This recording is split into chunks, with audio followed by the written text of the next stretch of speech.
E aí, primeiro passo, por que contratar CLT ou PJ? Quais são as diferenças? Tá?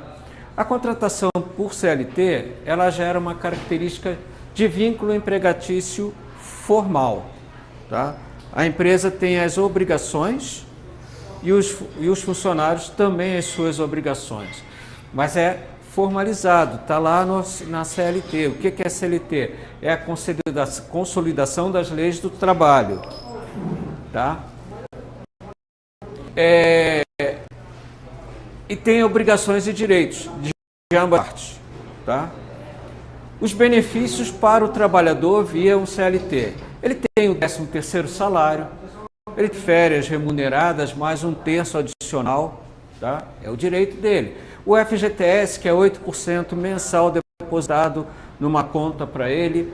O INSS pago parcialmente pela empresa, porque ele contribui também com uma parcela. Tá? O seguro-desemprego, em caso de uma demissão sem justa causa. Tem a licença maternidade ou paternidade, direito adquirido para isso, né? E tem o que a gente chama de estabilidade jurídica. Qualquer problema pode ser discutido em vias judiciais porque tem a estabilidade jurídica. E as obrigações para empresas?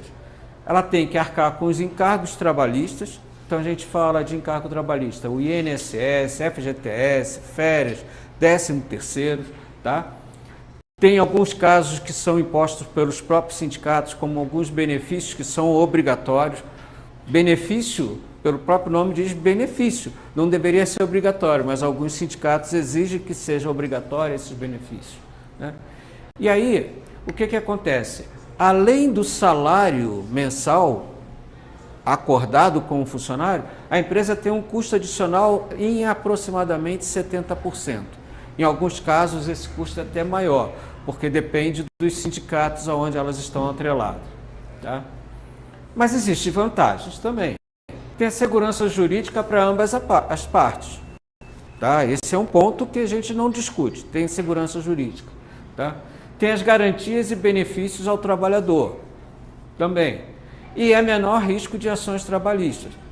Isso não significa dizer que não terão. Tá? Mas é importante vocês saberem que é minimizar o risco, ok? E as desvantagens? Alto custo para o empregador. Então tem aquela máxima, o salário que eu ganho não consegue pagar o meu mês. O salário que eu pago é muito maior, é um custo muito grande. Então tem esse lado, né? Tem menor a flexibilidade e negociação salarial, porque justamente por isso. Porque se eu ganho 1.000 e é ruim para mim, mas a empresa vai pagar 1.700, se eu for ganhar 2.000, a empresa vai pagar 3.400. Então começa a gerar dificuldades para essa negociação, tá? E tem a burocracia para admissões e demissões. Então um funcionário não pode ser, pela legislação, admitido sem fazer o exame pré-admissional, sem ter toda a averiguação adequada para ele. Tudo isso gera burocracia. Eu não posso começar com o trabalho antes de passar no E-Social, que é um outro processo. Se eu começo o trabalho sem passar no E-Social, a empresa é multada, porque não pode. Tem que passar por essas burocracias. Tá? No caso da contratação de PJ, quais são as características? Primeiro passo, não tem vínculo empregatício formal. Existe o vínculo pelo contrato, não empregatício formalizado. Tá? O trabalhador atua como empresa prestadora de serviços. Tá? Exige que o trabalhador PJ tenha um CNPJ, então ele é uma empresa. Tá? Que aí ele vai fazer a emissão de notas fiscais e pagamentos dos tributos próprios. Tá? Qual é o benefício para o trabalhador? Tem maior liberdade de negociação de valores, fica mais fácil para negociar. Tá? Pode deduzir despesas da empresa. Em alguns casos, por exemplo, vocês da área da fisioterapia, que são PJ, tem algumas despesas que vocês podem abater para evitar pagar imposto de renda, por exemplo. Então, é possível. Tá? tem maior rendimento líquido em muitos casos, porque você tem agregado o valor ali para você. Então, há essas vantagens. As obrigações trabalhistas, como empresa, tem que emitir nota fiscal, seja mensalmente ou por cada contrato que tenha, tem que emitir a nota. Tem que pagar os impostos. Geralmente estão associados ao lucro simples nacional, quer dizer, o regime tributário dessas empresas são no Simples Nacional, é mais fácil. Mas tem algumas que têm um movimento maior que indica melhor ser pelo lucro presumido. E aí vai definindo com o seu contador. Por isso a gente falou da importância do contador para ver qual que é a melhor maneira de estar lidando com isso. E a melhor maneira é, dentro da legalidade, poder incidir menos imposto possível e ter maior rentabilidade possível. Tá? Não tem, por exemplo, benefícios garantidos, como férias, 13º, tá? Porque isso é inerente ao trabalhador CLTista. Tá? Também sem acesso a seguro-desemprego, porque você não tem emprego, você está trocando o serviço. Então, não existe emprego para o trabalhador PJ, existe troca de serviço, por isso não tem seguro-desemprego, tá? Na hora de sair da empresa, né? Quais são as vantagens? Menor custo para a empresa e para o trabalhador também, tá? A gente colocou ali para a empresa por conta da redução dos encargos, mas para o trabalhador também ele incide em menor custo para ele, tá? Tem flexibilidade em ambas as partes, pode ter flexibilidade de horário, pode ter flexibilidade de poder ter uma outra atividade em outra organização, conciliar essas atividades, tá certo? E tem um rendimento líquido maior. É simples, isso é uma conta muito simples, porque ele consegue negociar melhor a remuneração pelo trabalho, pela troca de trabalho que tem, porque quem está contratando não tem esses encargos.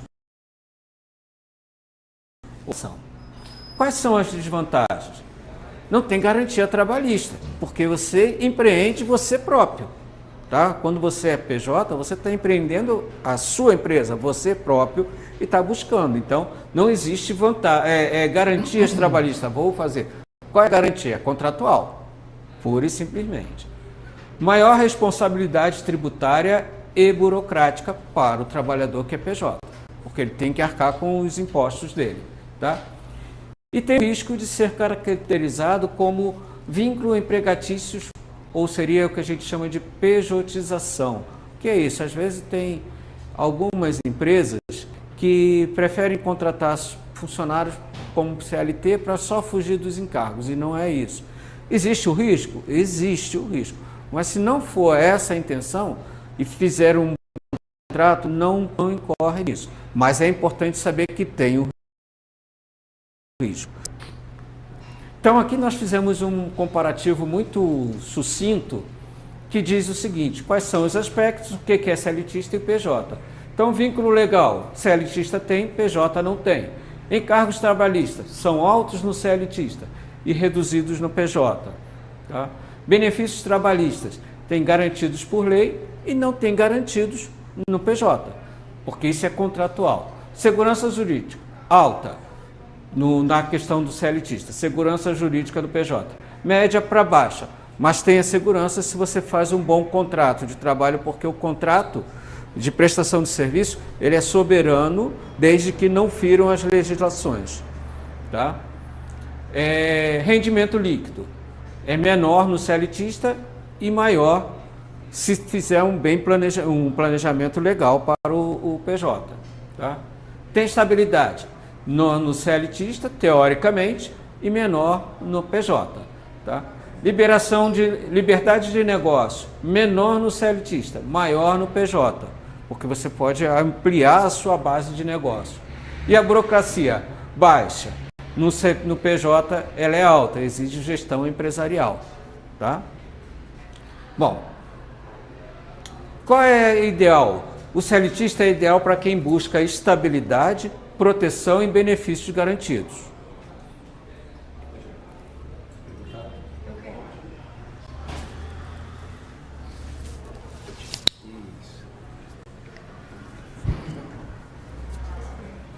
Em relação a vínculo, né? Existe um limite de mínimo de horas por dia, por semana, por mês, que te protege quem está contratando de não, até um certo limite de, sei lá, menos que 30 horas diárias, menos que 100 horas semanais, não dá esse vínculo? Não. Por favor. Pode responder. Então, com relação a essa questão de você contrata um PJ, não existe limite, tá? O que você tem que acontecer é o seguinte, você não pode, tem algumas características de trabalhistas. Então, por exemplo, o PJ ele não pode ter subordinação direta, ele não tem que ter horário para cumprir, você entendeu? Então ele não pode ter características de funcionário. Se ele não tiver, ele pode trabalhar 1, 2 horas, 3 horas por dia, 10, 30 na semana, não tem problema. Não pode ter subordinação jurídica e não pode cumprir horário, nada, não pode ter que estar todo dia na empresa. Não tendo característica jurídica de CLT, não tem problema nenhum. Tá? Com relação ao horário, faz quanto você quiser. 10 horas, 20 horas, 30 horas. Depende como você vai seguir com o PJ. Entendeu? Se ele tiver na sua empresa todos os dias, de receber ordens de você, então aí ele passa a ter característica de CLT. Aí você pode ter um problema. Outra coisa, o importante é que ele não só imita nota para a sua clínica. Ele imita nota para a clínica A, clínica B, para não ter uma sequência de numeração de notas só para a sua clínica. Se ele fizer isso, aí vai dizer que ele trabalha só para você e isso pode dar problema também. Se você trabalhar em várias clínicas, der várias notas, uma para você, uma para mim, uma para ele, então não tem problema. Isso ajuda muito na questão trabalhista. Tá bom? Pode ir? Eu queria também, estou com uma dúvida. E, por exemplo, como acúmulo de tarefas, assim, você quer contratar, vamos supor, você vai contratar uma secretária, ou ela vai vir te ajudar, o mesmo online, sabe essas secretárias que a gente pega, não... Em home office? Em home, Ah. Mas se for, por exemplo, pegar uma que vai fazer, um dia ela vai ajudar, sei lá, a organizar, outro dia ela vai limpar um negócio, outro dia ela vai ajudar no telefone, sabe, como multitarefas? Como é que rola também? O importante é o seguinte, quando você contrata uma secretária, fazer mais que uma atividade, o cuidado que você tem que tomar, colocar isso no contrato de trabalho. No contrato de trabalho, você vai determinar o que ela vai fazer. Se você determinar no contrato de trabalho certinho a atividade que ela vai exercer dentro da sua empresa, e ela assinando, e a empresa assinando também, estando em contrato, não... Isso dá para ser como PJ, né? Como PJ, ele não vai poder fazer isso, porque o PJ não pode ser, nesse caso específico de secretária, não é bom, porque ele vai ter uma determinada atividade, tá? Então a gente não aconselha que secretária, por exemplo, como a gente vai falar aqui ainda, que seja PJ.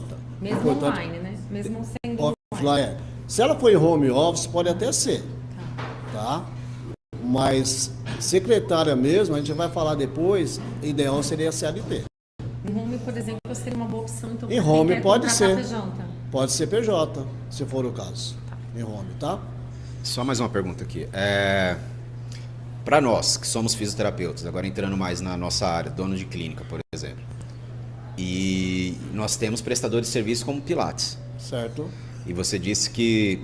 Qual que é o risco real? Eu sei que existe o risco, a gente está num país que acho que é o mais inóspito para empreendimento possível. Mas qual que é o gente que está contratando, mesmo que é um PJ, a gente está contratando um profissional para atender nosso Pilates. Ele não vai fazer a parte da manhã e a parte da tarde. Por mais que a gente coloque ali no contrato, tudo bonitinho, mas ele tem que seguir horário, né? Tem o horário que entra e o horário que sai. Acaba tendo um vínculo trabalhista ou não? Como que é isso pra gente? Então, o risco, veja bem, Ângelo, o risco, independente se ele é CLT, se ele é PJ, sempre vai existir. Não tem nenhuma forma de você contratar um empregado de forma CLT ou PJ, você fala, não tenho risco nenhum, estou tranquilo. Não, isso não existe, tá? Com relação à questão do PJ que eu estava falando para ele, você tem que tomar cuidado. Agora, se realmente ele tem horário todo dia para cumprir, horário para sair, horário para chegar, você é subordinado a você entendeu? Se tiver essas características, o risco vai existir. Mesmo que não tenha, existe o risco, você entendeu? Porque depois da reforma trabalhista, lá em 2017, quando saiu, por exemplo, PJ, a MEI, por exemplo, não podia ser atividade afim, você entendeu? Hoje pode, não tem problema nenhum, então mudou algumas coisas, mas mesmo assim existe risco, tá? Isso vai depender muito, num caso, um processo trabalhista, na mão do juiz que vai cair, ele vai analisar tudo, aí é complicado, tá bom? Até essas perguntas, como a gente tem bastante dúvida, se forem falar a respeito mais para frente, vocês vão avisando a gente aí, né? Depois a gente está perguntando aí, está antecipando alguma coisa. Ah, não, tudo bem. Mas você falou agora das notas, né? Então, por exemplo, a gente contratou uma pessoa PJ, mas como um parceiro da clínica ali. E geralmente, por exemplo, eu faço as notas da clínica porque ele está ganhando um percentual ali de trabalhar com o PJ, por exemplo, para a clínica. E não ele está fazendo a nota, por mais que ele seja PJ, porque ele está representando a clínica, né? Isso seria uma forma, eu fazer a nota, né? Minha empresa fazer a nota ajudaria um pouco mais nessa proteção do que ele ficar fazendo as notas e depois julgar que ele fez a nota uma pela nota clínica. E você estaria recebendo uma comissão, é isso? Não, o profissional trabalha para minha empresa, Tá. ele é PJ, tá? Mas o paciente chegou através de uma divulgação da empresa e quem faz a nota fiscal é a empresa, Tá. e não esse profissional parceiro que é PJ. Então a nota ele não vai acabar fazendo, que ele até teria o custo para fazer as notas de cada paciente. Ele já tem um valor fixo que ele vai ganhar, por exemplo, por atendimento. Então, nem todo paciente pede nota, mas é a empresa, a minha empresa, por exemplo, que faz a nota de todos os pacientes que entram, né? Diferente for uma alocação de sala, e o paciente está indo, o profissional está alugando a sala e ele vai fazer a nota, né? Eu entendi. Isso daí Ficou claro? ficou claro. Pode falar. Essa é uma questão bastante inerente das empresas prestadoras de serviço na área da saúde. Tá? A contratação desse profissional é entre ele e a empresa, a clínica. Não é entre ele e o paciente. Tá? Primeiro passo. Então, correto é a clínica emite o valor, porque o valor é pago para a clínica e não para o profissional. Primeiro ponto, tá? Aí algumas pessoas dizem, mas isso gera bitributação. Gera bitributação, sim, porque na hora em que a clínica recebe do paciente, ela paga um imposto. E na hora que o profissional recebe da clínica, também paga o imposto. Então, sobre aquele atendimento tem uma bitributação. Mas esse é o sistema correto para gerar segurança, seja para a clínica, seja para o PJ. Agora,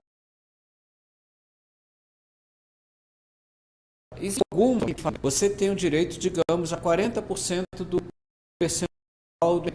Então, você emite a nota de 80% para o paciente e eu emito 60% da nota. Tá? E isso é ajustado entre cada um para tentar evitar sobre. Porém, o contrato estabelecido com o PJ precisa esclarecer isto, porque senão isso pode gerar um problema trabalhista lá na frente. Tá? Então, essas questões que cada uma clínica tem a sua peculiaridade. E aí, um profissional qualificado pode chegar e orientar, porque ele vai orientar tanto na parte prática do custo, quanto na parte legal da legislação inerente, seja ela trabalhista, seja ela civil, entendeu? Para evitar, e até mesmo tributária, porque se você faz algo que não esteja na legalidade da lei tributária, pode vir uma cobrança tributária lá na frente, que aí é pior, porque vem multas e outras questões adicionais. Conseguiu responder? Entendeu? Só um detalhe, ó. Essa pergunta eu não vou responder. Só uma questão, ó. O que ele está falando agora, depois, mais para frente, você vai entender melhor qual é o risco de você fazer isso com relação à bitributação que ele está falando. Na hora que chegar no split ali eu te explico, tá bom? Só para não cortar.